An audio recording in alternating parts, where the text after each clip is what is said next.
શાંતિથી હોપડો બોલશે નહીં. આપણે તો રોજ હોપડીએ પણ આ ભક્તો નહીં હોપડી હવે.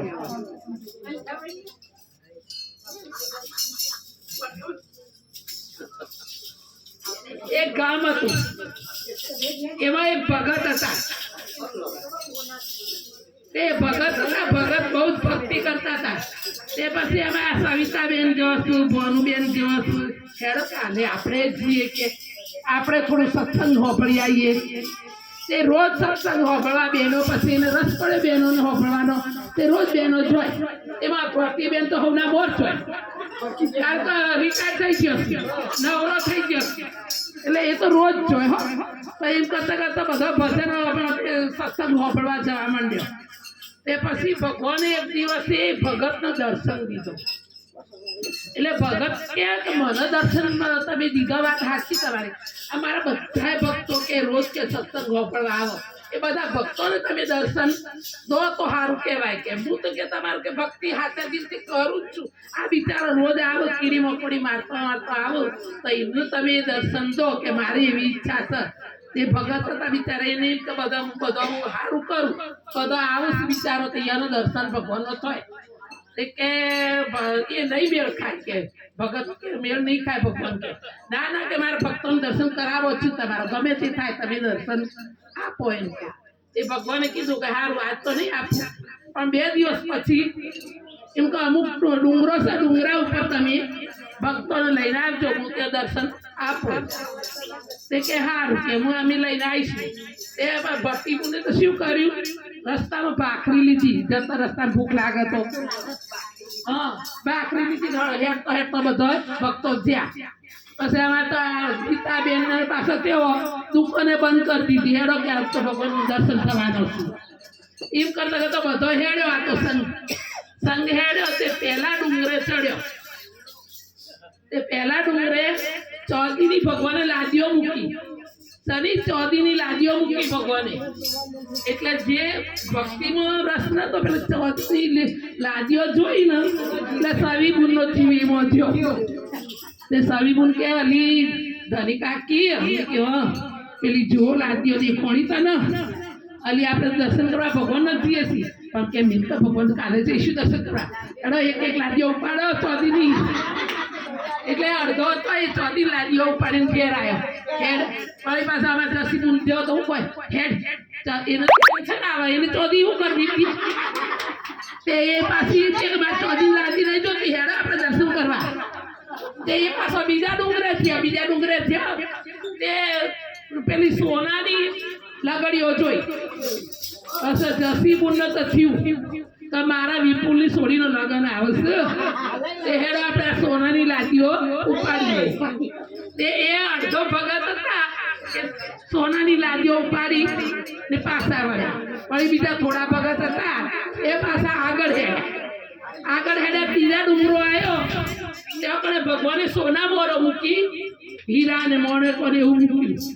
એમાં વળી અમારા 2-3 ભગત હતા લાલચુ હતા 2-3 આ કે મારા જસીબેન કે મારા છોકરા 2 પહેલા બને છે ને તે મારી વહુરોને કોક હીરા મોતીને કોક દાગીનો કરિયાવા થાય એમ કરતા કરતા અમારા 2 મંડળ વાળીઓ બેનો હતી એ પાછી લઈને પાછી વળી. એટલે કેટલા ભક્તો પાછળ બચ્યા કોહડો ભગવાન દર્શન કેટલા ભક્તોને કરાવે. હવે 4 ભક્તો હતા પાછળ એ તો કહે હેડો કે આપણે હોના મોરે તો જોતી નહીં આપણે હેડો કે ભગત પછી ભગવાનનું દર્શન ભગત જઈએ કરવા.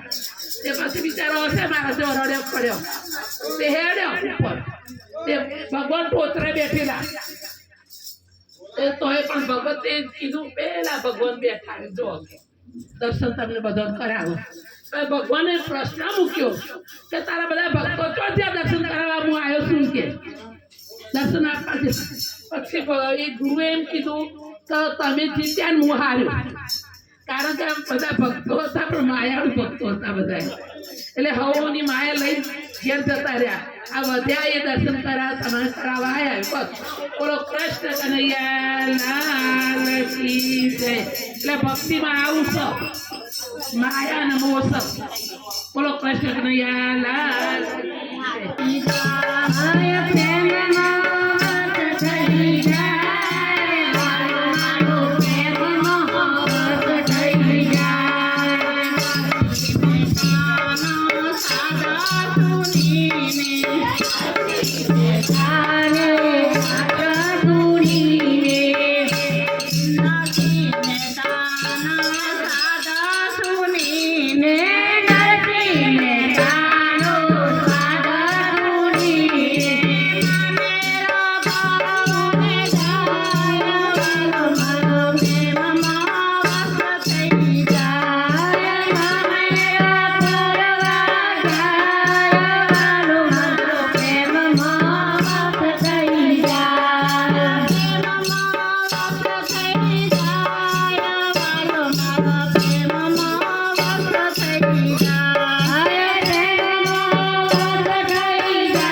એમને તો 400 કવિ માતા એમાં મોટા કવિ કાઢી એ રાજા ભોજે કીધું કે 400 રોટલા તો પેલા અવતારમાં હું કોણ છું એ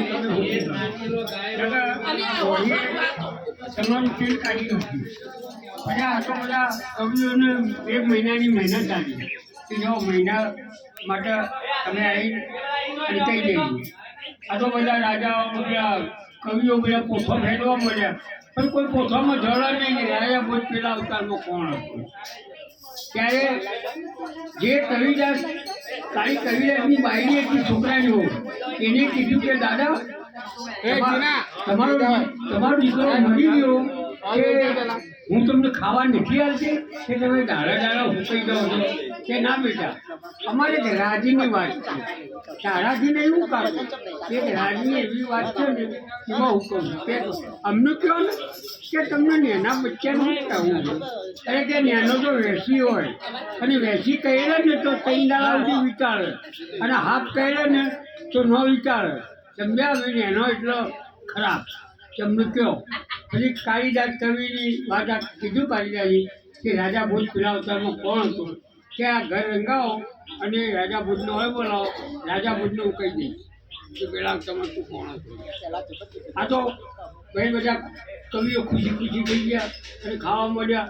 પછી રાજા ભોજને ઘેર બોલાયા. પછી કાળીદાસ કવિના છોકરાએ કીધું કે રાજા ભોજ ઓળથી બાળ ગવું થશે અને મોટા મોટા પહાડો આવશે એમાં ભીલે અને ભીલે એ તમને કે સુજાવ કે રાજા ભોજ ઘોડે સવાર જવું અને તો જાય લે ભીલી ભીલી ભીલે કે આવો રાજા ભોજ. હું આવ્યો નહીં આ તો એવું ઓળખું છું કે મારો ભીલ છે ને એ વાસણો વાઘ લઈ ગયો છે કે વાસણાને છોડાવવા ગયો છે એટલે મારો ભીલ આવશે ને એટલે તમને કહે છે આ ઘોડો અંદર બોલો કોઈ વાઘ બહુ છે આ જંગલ ભારે છે. પછી પેલો વાસણો લઈ અને ભીલ આવ્યો વાસણો નો છું ત્યાં મારો વાસણો કહે છે તું પેલા અવતારમાં કોણ હતો. એટલે વાસણા મને કહે વાસણો કે જો કોઈથી હું 50 વર્ષની ઉંમરનો શેઠ છે એના તો હું નગર શેઠના તો અને હું તું જઈ તો આગળ આવજે બાવાનો વેચલી એટલે હું તને કહી દઈશ. આ તો ભાઈ રાજા ભોજ તો બાળ બહુ ગયા અને ગમો છોકરો જન્મ્યો શેઠને ના આવે આકર ને પાકર ને શેઠ નગર શેઠને તો ભાઈ ઉડવા મોડ્યું ને જમણવારને ચાલુ છે. કરોડો રૂપિયા કોના માટે ખર્ચવાના હોય. આ છોકરો આવ્યો 50 વર્ષની ઉંમરે એટલે ખુશ થઈ ગયા શેઠ. પછી આ તો છોકરો ધાયો નહીં કે ભાઈ છોકરો ધાવતો નહીં કે આજુબાજુ જોન કોઈ હોય તો ત્યાં સાધુના વેશમાં આ રાજા ભોજ બેઠેલા કે મહારાજ અમારો છોકરો ધાવતો નહીં શેઠનો કોઈ જોડો તો કે હા લઈ જાઓ મને પાલખીમાં મેં જવરાવુંગા લઈ જાઓ મેં જવરાવુંગા. આ તો પાલખીમાં લઈ ગયા કે બાજુના રૂમમાં લઈ જાઓ. બાજુના રૂમમાં ગયેલા છોકરા હવે તો કે હું પેલા બહુ મોકોણ હતો. અરે કે મૂરખના સરદાર હું તારા માટે 2 દાડા ભૂસ્યો રહ્યો અને તું તારું જ ચાહે છે મારું ચાહતો નહીં. નાદોન પેલું મારું ચાહ કે મારી માને હું જાઉં હું 2 દાડાથી ભૂસ્યો છું તારા માટે અને તું તારું જ ચાહ આગળ જાય ધાબા મોકલ્યું બધા ખુશ આખું નગર ખુશ થઈ ગયું કે વાહ ભાઈ વાહ. આ તો મહારાજ જબરજસ્ત આપણે મંદિરે જો બોધોનો બાવાજીનો એના અમારા તો એ પાછો છોકરો ધાબાનું બંધ કર્યું પાછો કે ભાઈ મૂકો ગયા કે રાજા ભોજ તો હજી જતો રહ્યો. હું 2 મિનિટનો છું આવે અમારો અવતાર છૂટી જાય છે અને આ બધા તને મારી નાખી કે બાવાઈ મારી નાખ્યું આ છોકરા અને તને લોકો મારી નાખી એના કરતા તો ચાલ્યો જ આવે છે અને હું 2 ઘડીનો જ છું કોઈ વધારે નહીં.